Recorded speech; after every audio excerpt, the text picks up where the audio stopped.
Hey, it's Rudy Brune. How are you doing?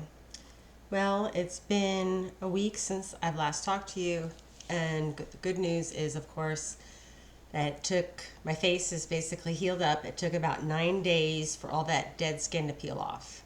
But the only thing that remains is a little bit of like a almost like a tan, which I don't usually tan my face, but where the burn was and where it peeled, the skin is a little darker, so it'll take a little time for that to go back to where my normal complexion is. But all in all, it's all healed, so I'm happy with that.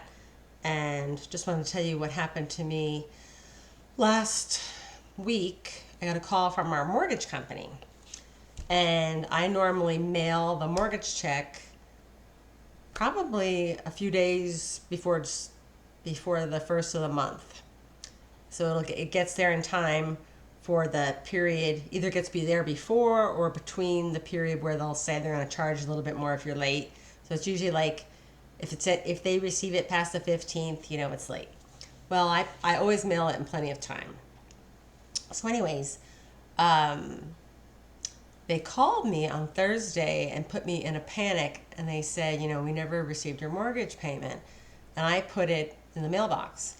So the first thing that comes to mind is, oh, somebody took my mail. That happened back during the mortgage crisis and the recession around 2007, 2008, 2009. Anyways, so I said, let me check my bank and I will call you right back. So I checked my bank account. The check had not cleared.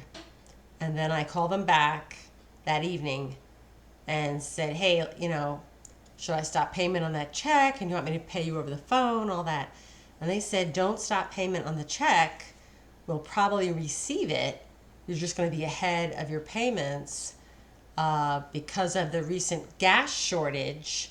Some of the mail hasn't been arriving at its destination on time, and that many other people were affected.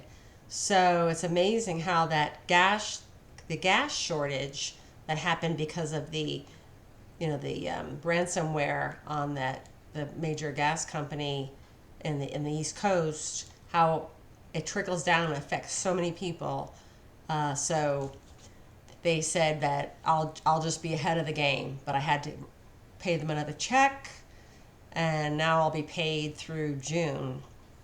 But anyways, and then my sister-in-law and my brother were visiting, and of course they were down here when the gas shortage happened, so that it was a little dicey for them getting home, but they made it home, and they had an app, a gas app, and they just went to, had to go out of the way a little bit, but they were able to get their tanks filled up and get home on time. Um, and one of the things they wanted to get home on time for was the cicadas, and the east, probably northeast and east coast, the cicadas have risen from the ground, and a lot of people are quite fascinated with that phenomena of how they emerge, probably like every 30 years. So it's going to be quite a while before they come back. So they wanted to go back and witness this nature phenomenon, and apparently you can make all kinds of food with cicadas. And our country is one of the only countries that doesn't eat bugs on a regular basis. You can make taco cicadas, and apparently it tastes like shrimp. And I'm not much of a big shrimp person, but I don't know, it just sounds gross and nasty. I wouldn't be eating it. And my sister-in-law said she's not going to be eating it either, even though she's pretty adventurous with food. And then I want to tell you something funny that happened this morning. My neighbor and I went out for our walk. We've been trying to get back in the swing of things. She had an injury to her foot, so we hadn't been walking regularly. So we were able to meet up this morning, and we try to walk about an hour. So I'm trying to get off my COVID curves, and I already have noticed a difference between walking and cutting back on some things.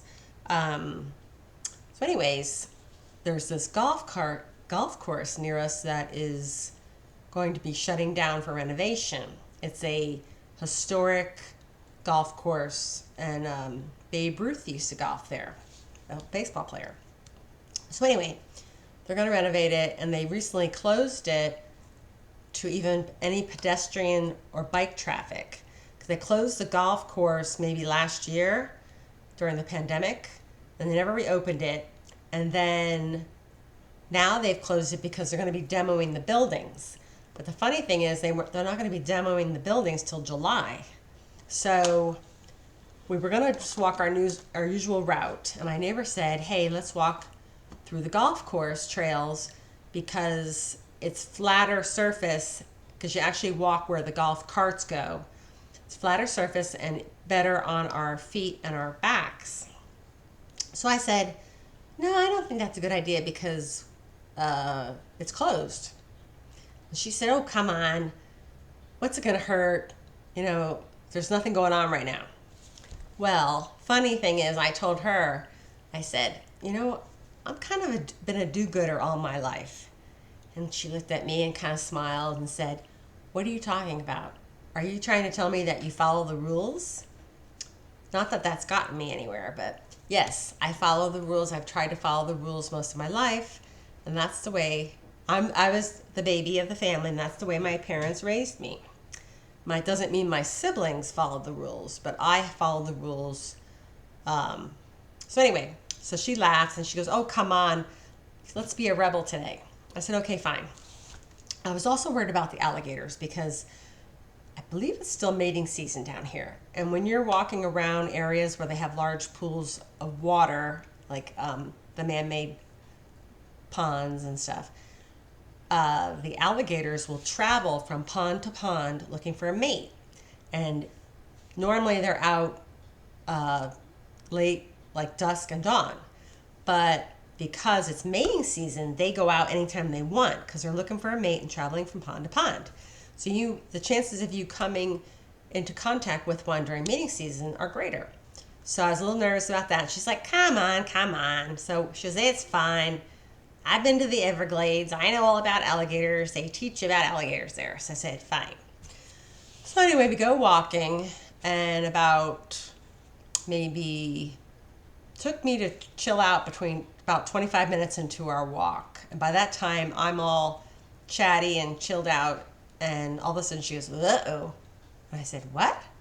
What? What's wrong? I didn't even hear it. There's a golf cart coming up behind us. And she goes, what am I going to say? What am I going to say? I said, we already talked about what you're going to say. So the golf cart guy comes up and he says, ladies, the golf course is closed. You're not supposed to be walking here. And I was like, oh, crap. I said, you're doing the talking. We already talked about this. You're doing the talking. So she said, well, we thought it was only closed to cars and carts. And he said, which way did you come in? So she said, oh, we came in the front. So then he said, didn't you read the sign? And I had told her to pretend she couldn't read English, but she said, nah, that's no good. So she said, yes, I read the sign, but I thought it was regarding cars and golf carts. So, okay, fine. So he was very nice. He didn't yell at us because there's some yellers, of course, down here.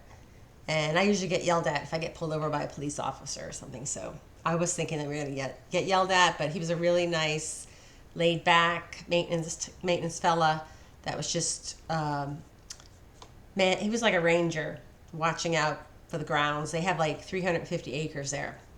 So very nice, said, okay, ladies, bye-bye. And we took off and finished our walk. Walked about an hour.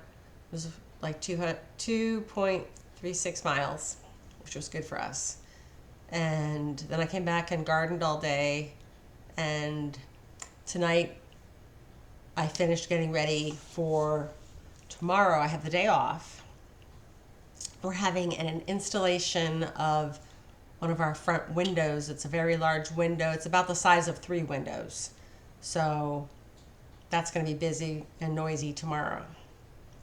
So that's all that's up. I didn't plan anything in particular for tonight. I just want to tell you what's been going on, and I will report back to y'all soon. And hope everyone's doing well and have an excellent week. Take care and have a great evening. Bye-bye.